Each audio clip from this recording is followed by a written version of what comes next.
It's my feel-good breakfast show.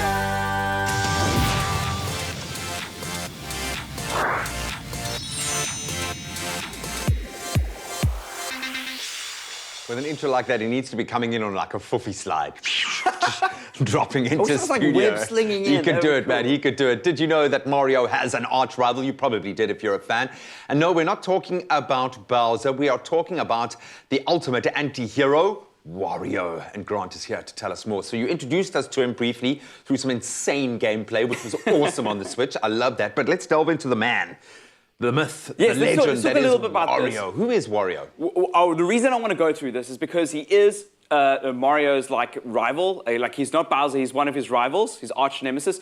But he appears in a lot of games, and we can go through memory lane together. And I know that people love going down memory lane with us in the video game Especially world. with Mario. And Especially with this he game. is voiced by Charles Martinet, who does the original Mario. So he's the same voice artist. And I've had the good pleasure of interviewing Charles Martinet and meeting him. I really? spent like a morning with him once. Did you make him do the voice? Of course. I went, you're listening to Grant, it's me, Mario. I had to, man. I mean, wouldn't you?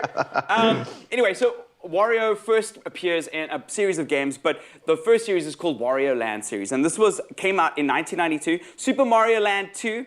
A game called 6 Golden Coins. If you ever were on the original Game Boy, well, this is the original Game Boy, you will know this. Oh, the Game Boy Color. I don't know if you ever had friends. I had friends who had these consoles. I never had them myself, so I would always be in class, like looking at people that got to play them, which was really cool. So that was his first appearance. Then in 1993, he actually got his title in his first game called Mario and Wario.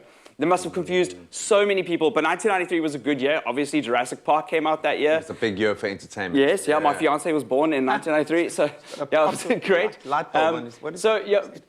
You know, Mario's very wacky, and they do some. Mario focuses as a gameplay series on gameplay, not necessarily story or. Yeah, the most important part is how much fun are you playing it. So that was Mario. That was in 1993. Yay, got it. Then in 1994, a year later, we got Warioland series. This was the beginning of Wario's first experience in this realm, called Warioland Super Mario Land 3.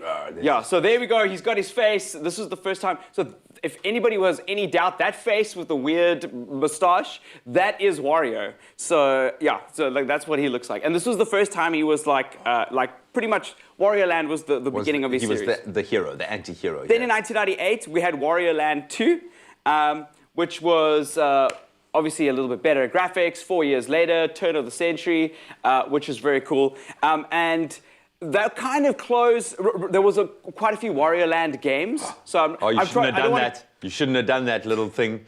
I mean, this guy's got a bad temper. You don't no, you didn't want to do that. Steal his cake and his donuts. Uh-oh. But WarioWare was the series that came out later, and 2003 on the Game Boy Advance was when it was released. And it kind of went into this, like, what can't we do with Mario? Let's throw it into Wario. Just this wacky kind of gameplay. And it got almost super like the creative. antithesis. Yes, kind of, exactly. So WarioWare came out. Then I was introduced, and I think a lot of South Africans were introduced to WarioWare through WarioWare Smooth Moves. WarioWare Smooth Moves, yes, which came out on the Nintendo Wii, which was also chaos. There were just tons of throwing mini games at you. It was absolute like mayhem. We used to play it at my friend's house. He'd just be like, "Here, come, let's go play this game," and I'd be like, "What is happening?" Remember the Wii had all these motion controllers, and it was like, "Throw the motion controller there, swing it around," and then I was like, "What is?" And then like 5 seconds later, it'd be something else. And now we have WarioWare Get It Together, which is very cool. It's like the evolution of that. It's on a new console. It's come out now, 2021. So it's almost it's not endless. It's like 222 micro games. Micro games, which are smaller than mini games, but they are so fulfilling and absolutely mad and crazy. And I think they embody the crazy character, the nature, the personality of Wario in the perfect way. Buddy, thank you for taking us down memory lane. We're going to continue to revel in the beauty, the nostalgia of the Mario universe, if you will, the good, the bad, and the ugly. Sorry, Wario. He's a little bit ugly.